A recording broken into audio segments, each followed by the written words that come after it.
I'm standing next to this guy. I don't know this man. I've never met him before in my life, or in a past life. I can sense this. Standing next to this man, never met him before. He turns towards me, and he sneezes like this. He goes,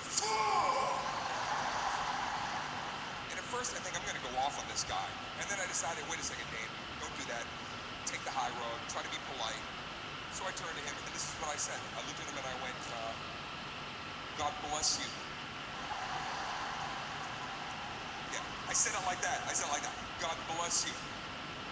Which, you know, is God bless you, but it kind of sounded like, cover your fucking mouth.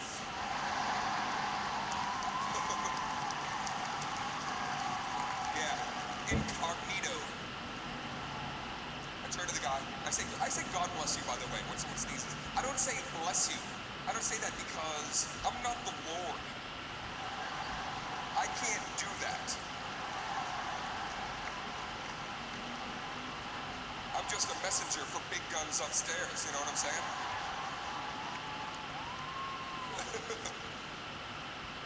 And I never go with Gesundheit. I don't know who even says that. If I say Gesundheit, I feel like I'm honoring Hitler. Like I should be like, Gesundheit!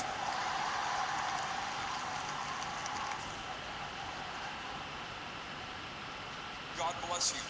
This is what the guy comes back with, okay? Here's where it starts to get out of control. Guy looks at me and very condescending, he goes, yeah, I'm an atheist. I'm trying to be polite. I don't know you're an atheist, right? And even if I did, what am I supposed to say when an atheist sneezes? When you die, nothing happens.